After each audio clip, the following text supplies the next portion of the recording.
Jemaat GKM Eklesia yang saya kasihi, dimanapun Anda berada, dan bahkan siapapun yang mendengar siaran ini, kami percaya Tuhan akan memberkati kita sekalian.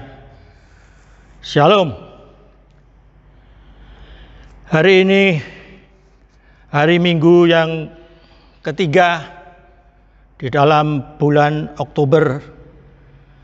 Dan kami sungguh bersyukur karena sampai di sini Tuhan sudah menyertai kita sekalian. Sehingga masa pandemi boleh kami lewati dengan selamat, dengan pertolongan Tuhan. Dan biarlah pada pagi hari ini kita boleh mengucap syukur kepadanya saja. Melalui ibadah kita pada pagi hari ini dan sampailah kita pada kesempatan di mana Tuhan memperkenankan kita untuk boleh mendengar akan suara Tuhan melalui hamba-Mu yang penuh dengan kekurangan ini. Tuhan, Engkau sendiri tambahkan segala sesuatu yang dibutuhkan Tuhan, kuasa dan otoritas yang daripada Tuhan sendiri. Demikian juga kami mohon berkat-Mu atas seluruh jemaat dimanapun mereka semua berada. Terima kasih atas semua apa yang telah saudara-saudara kami lakukan bagi terselenggaranya siaran online ini. Judul khotbah yang ingin saya sampaikan ialah kesombongan rohani. Sebelumnya, mari kita membaca dari Injil Lukas pasal 18 ayat 9 sampai dengan ayat yang ke-14. Perumpamaan tentang orang Farisi dengan pemungut cukai. Dan kepada beberapa orang yang menganggap dirinya benar dan memandang rendah semua orang lain, Yesus mengatakan perumpamaan ini. Ada dua orang pergi ke bait Allah untuk berdoa. Yang seorang adalah Farisi dan yang lain pemungut cukai. Orang Farisi itu berdiri dan berdoa dalam hatinya begini, "Ya Allah, aku mengucap syukur kepadamu karena aku tidak sama seperti semua orang lain. Bukan perampok, bukan orang lalim, bukan pezinah, dan bukan juga seperti pemungut cukai ini. Aku berpuasa 2 kali seminggu. Aku memberikan 1/10 dari segala penghasilanku." Tetapi pemungut cukai itu berdiri jauh-jauh. Bahkan ia tidak berani menengadah ke langit, melainkan ia memukul diri dan berkata, "Ya Allah, kasihanilah aku, orang berdosa." Aku berkata kepadamu, orang ini pulang ke rumahnya sebagai orang yang dibenarkan Allah, dan orang lain itu tidak. Sebab barang siapa meninggikan diri, ia akan direndahkan, dan barang siapa merendahkan diri, ia akan ditinggikan. Saya ajak saudara-saudara sekalian untuk kita berdoa. Terima kasih Tuhan Yesus, Engkau sudah berbicara kepada kami melalui firman-Mu ini. Mari Tuhan, Engkau sendiri yang akan berfirman kepada kami ya Tuhan. Engkaulah yang melayani kami ya Tuhan, bukan kami yang melayani sesama kami, tetapi Tuhan sendiri berbicara kepada kami sekalian. Mari Tuhan, sembunyikanlah hamba-Mu, dan biarlah Engkau yang nampak Tuhan. Engkau yang ditinggikan dan kami yang direndahkan Tuhan. Terima kasih Tuhan, bukalah hati kami semua Tuhan, lembutkanlah supaya ketika benih firman-Mu ditaburkan boleh jatuh di tanah yang lembut, tertanam, berbuah dan berbuah lebat. Terima kasih Tuhan Yesus, terima kasih. Kami kembalikan semua bagi hormat dan kemuliaan nama-Mu. Inilah doa dan permohonan syukur kami Tuhan. Dalam nama Tuhan Yesus kami berdoa. Amin. Ada ungkapan atau kalimat yang berbunyi, rumput di sebelah tampak lebih hijau. Tentu saja tidak hanya rumput yang dimaksudkan, tetapi juga bisa yang lain. Bisa misalnya seperti sofa atau tas atau TV atau mobil atau apa saja. Bisa juga pakaian, bisa juga perhiasan-perhiasan, dan bahkan mungkin juga bisa istri, tetangga. Hal ini sering diucapkan atau biasa diucapkan karena orang terbiasa saling memperhatikan. Yang dalam bahasa Jawa dikatakan sawang sinawang. Artinya kita melihat, seseorang melihat orang lain dan orang lain melihat kita. Dengan demikian sering terjadi saling membanding-bandingkan. Dan apa sebab ini sering terjadi? Ini karena pada umumnya orang tidak suka dipandang rendah, tidak suka diremehkan, apalagi kok sampai dihina. Oleh karena itu, maka sedapat mungkin orang-orang itu mengusahakan supaya bisa tampil atau kelihatan wow.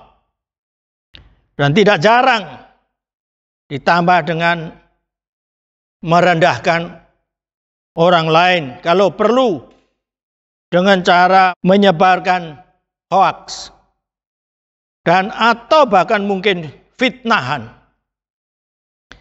Inilah yang ingin disampaikan oleh Tuhan Yesus melalui perumpamaan yang kita baca tadi, yang ditujukan kepada orang-orang yang sering menganggap dirinya benar dan memandang rendah semua orang yang lain. Kita baca tadi dari ayat 9, dan kepada beberapa orang yang menganggap dirinya benar dan memandang rendah semua orang lain, Yesus mengatakan perumpamaan ini. Untuk itu Tuhan Yesus mengambil contoh dua orang yang pergi ke bait Allah, yaitu orang Farisi yang pertama dan yang kedua adalah pemungut cukai. Tuhan Yesus menyampaikan perumpamaan ini, tetapi Tuhan Yesus bukan mengada-ngada. Terlebih Tuhan Yesus bukan sok tahu. Oleh karena dia memang tahu, bahkan maha tahu. Karena dia adalah Allah sendiri. Itu terjadi bukan hanya pada zaman Tuhan Yesus saja, tetapi itu tetap relevan sampai zaman now, zaman sekarang, dan di sini juga berlaku pada semua orang, termasuk saudara-saudara dan saya. Mari kita perhatikan ayat-ayat tadi, ayat 10. Ada dua orang pergi ke bait Allah untuk berdoa. Berdoa. Kita bisa mengira bahwa dua orang ini adalah orang-orang yang cukup religius, karena mereka pergi ke bait Allah. Betapa mereka orang yang rohani dan saleh, barangkali itu pikiran kita.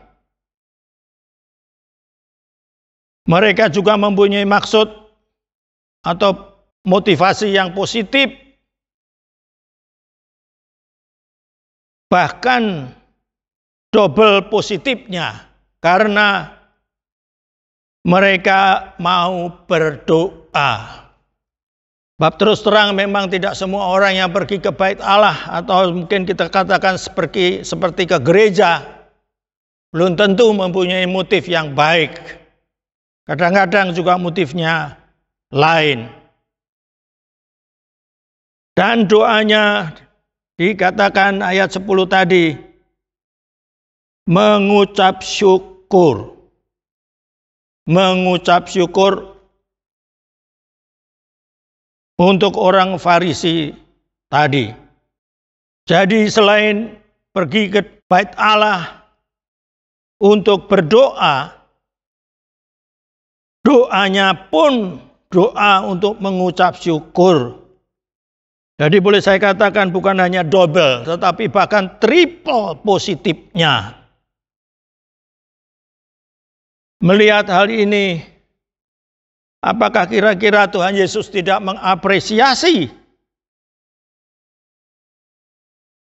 akan kedua orang tersebut yang mempunyai maksud yang kira-kira positif? Barangkali Tuhan Yesus menunjukkan jempolnya, 2 jempol kepada kedua orang ini, bukan? Terlebih lagi kalau Tuhan Yesus mendengar konten atau isi doanya. Di dalam ayat yang ke-11, orang Farisi itu berdiri dan berdoa dalam hatinya begini, "Ya Allah, aku mengucap syukur kepadamu karena aku tidak sama seperti semua orang lain. Bukan perampok, bukan orang lalim, bukan pezinah, dan bukan juga seperti pemungut cukai ini." Dengan konten yang seperti itu,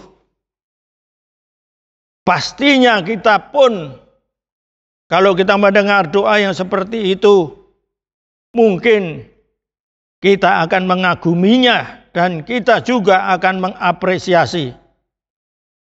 Karena bukankah orang yang berdoa seperti itu dengan konten seperti itu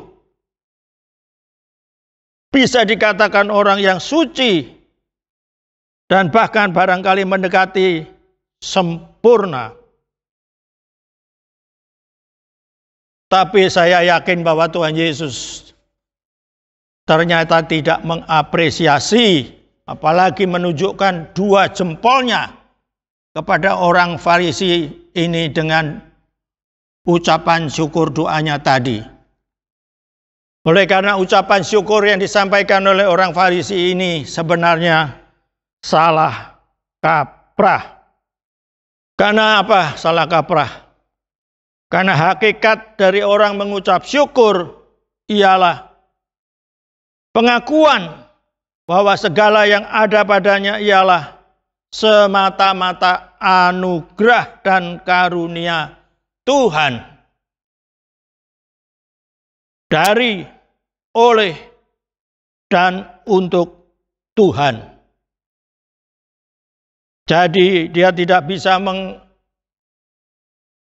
bahwa apa yang ada pada dia, kemampuan-kemampuan, harta benda, maupun statusnya adalah dari dia sendiri, oleh dia sendiri, dan untuk dirinya sendiri. Hakikat mengucap syukur sebenarnya timbul dari kerendahan hati. Tanpa Tuhan, kita bukan apa-apa.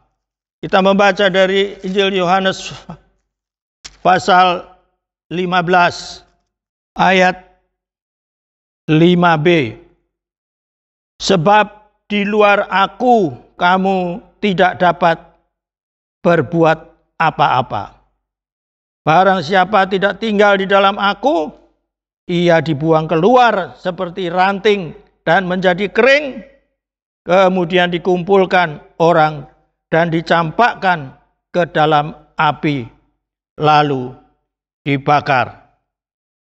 Pengucapan syukur tidak bisa tidak mesti berpusat kepada Tuhan dan bukan kepada diri kita sendiri. Sedangkan pengucapan oleh orang Farisi tadi terpusat pada dirinya sendiri. Aku, dan aku.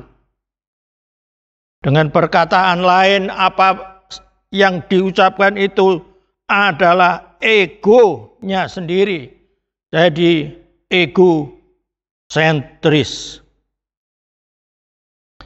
Kalau saudara dan saya membaca dari Kolose pasal 3 ayat 23. Apapun juga yang kamu perbuat, perbuatlah dengan segenap hatimu seperti untuk Tuhan dan bukan untuk manusia. Kamu tahu bahwa dari Tuhanlah kamu akan menerima bagian yang ditentukan bagimu sebagai upah. Kristus adalah Tuhan dan kamu hambanya. Egosentris atau egoisme erat hubungannya dengan kesombongan. Karena segala sesuatu ditujukan untuk dirinya. Ataupun kalau dia berbuat sosial, itu pun juga dia maksudkan supaya dirinya dipuji dan ditinggi-tinggikan. 1 Petrus pasal 5 ayat 5b. 1 Petrus pasal 5 ayat 5b. Dan kamu semua rendahkanlah dirimu seorang terhadap yang lain, sebab Allah menentang orang yang congkak, tetapi mengasihani orang yang rendah hati. Dengan demikian, apapun yang kita lakukan dan persembahkan, bukan untuk Tuhan, tetapi untuk kita sendiri, pastilah Tuhan tidak akan berkenan. Yesaya 64 ayat 6. Demikianlah kami sekalian seperti seorang najis, dan segala kesalehan kami seperti kain kotor. Kami sekalian menjadi layu seperti daun, dan kami lenyap oleh kejahatan kami, seperti daun dilenyapkan angin. Apapun perbuatan kita, kesalehan kita yang ditujukan untuk diri kita sendiri dan bukan untuk Tuhan, dikatakan seperti kain kotor atau seperti seorang yang najis. Ya, saudara tahu apa itu kain kotor. Kain kotor bukan sekedar gumbal, tetapi yang jauh lebih kotor daripada itu. Pengucapan syukur juga tidak membanding-bandingkan dengan orang lain. Kalau seseorang melihat orang lain yang hidup di rumah yang gubuk, yang kumuh, yang kalau hujan kebocoran dan kalau ada banjir juga kena banjir, dan dia kebetulan tinggal di rumah yang bertingkat, lalu dia mengucap syukur, terima kasih Tuhan, aku bukan seperti orang yang di sebelah rumah itu yang kebanjiran setiap kali ada hujan. Ini bukan pengucapan syukur kalau kita membanding-bandingkan dengan orang lain. Sebagai contoh misalnya, seseorang yang mau bepergian ke luar kota dengan naik pesawat, oleh karena sesuatu hal kemudian dia tertinggal oleh pesawat itu. Dia sedikit ngomel-ngomel, tapi akhirnya dia membeli tiket untuk pesawat yang lain. Dan setelah dia tiba di tujuan, dia mendengar bahwa pesawat yang seharusnya dia tumpangi tadi kecelakaan dan seluruh penumpangnya meninggal. Wah, dia lalu, terima kasih Tuhan, Engkau menghalangi saya, sehingga saya tidak celaka seperti orang-orang lain itu. Barangkali Tuhan, Engkau tahu saya orang baik dan mereka adalah orang-orang yang jahat semua. Bukankah pengucapan syukur seperti ini yang seperti tadi saya katakan salah kaprah, ya, salah kaprah. Dia selamat oleh karena dia merasa Tuhan mengasihi dia. Oleh karena dia orang baik, sedangkan yang celaka adalah orang-orang sebaliknya. Contoh di atas kurang lebih sama seperti orang Farisi tadi. Bagaimana sekarang dengan orang yang kedua, yaitu pemungut cukai tadi? Ayat 13 kita baca dari Lukas pasal 18 tadi, ayat yang ke-13. Tetapi pemungut cukai itu berdiri jauh-jauh, bahkan ia tidak berani menengadah ke langit, melainkan ia memukul diri dan berkata, "Ya Allah, kasihanilah aku, orang berdosa."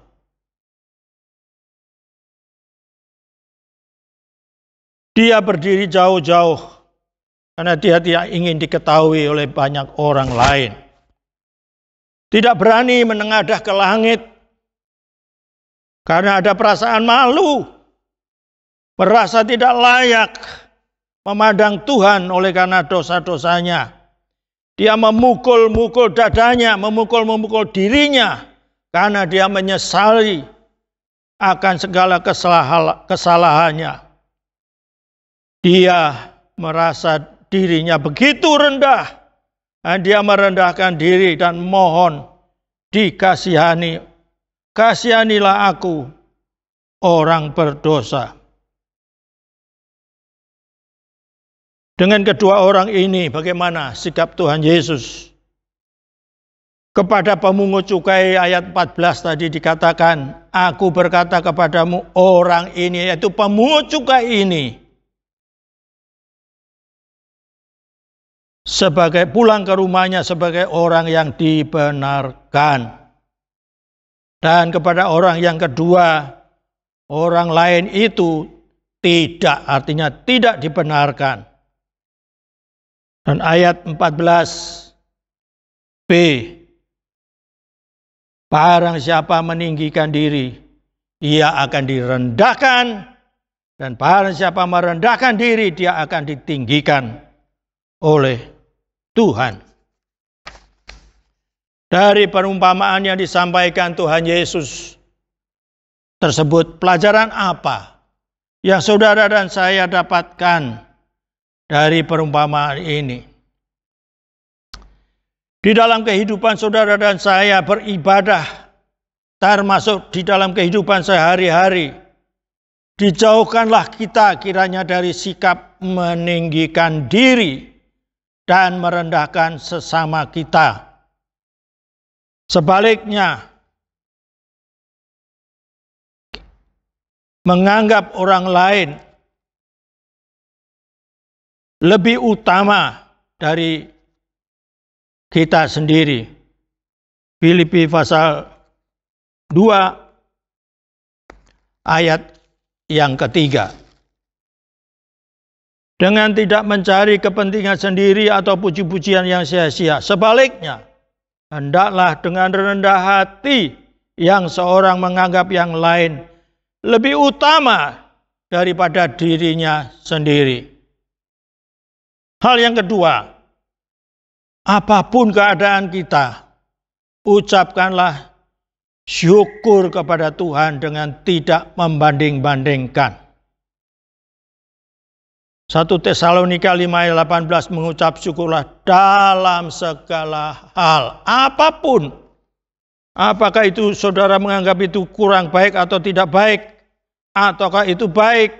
Itu adalah pandangan kita. Tetapi mengucap syukur karena Tuhan mempunyai maksud yang baik terhadap segala sesuatu yang saudara dan saya hadapi. Dan di dalam 1 Timotius pasal 6 ayat yang ke-6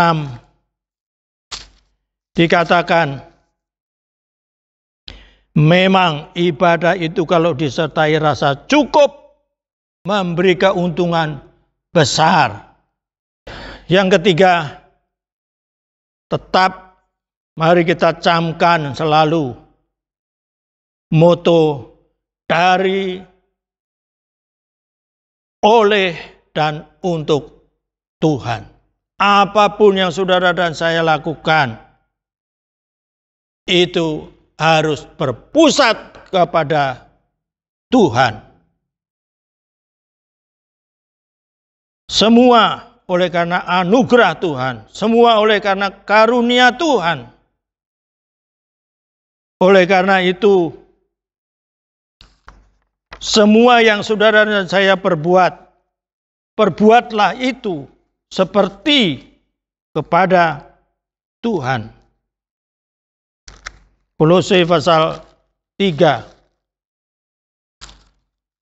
ayat 23 dan 24. Apapun juga yang kamu perbuat, perbuatlah dengan segenap hatimu seperti untuk Tuhan dan bukan untuk manusia. Kamu tahu bahwa dari Tuhanlah kamu akan menerima bagian yang ditentukan bagimu sebagai upah. Kiranya Tuhan memberkati firman-Nya dan kita boleh mengaminkan itu bagi kehidupan kita dan jemaat semua. Tuhan memberkati. Amin.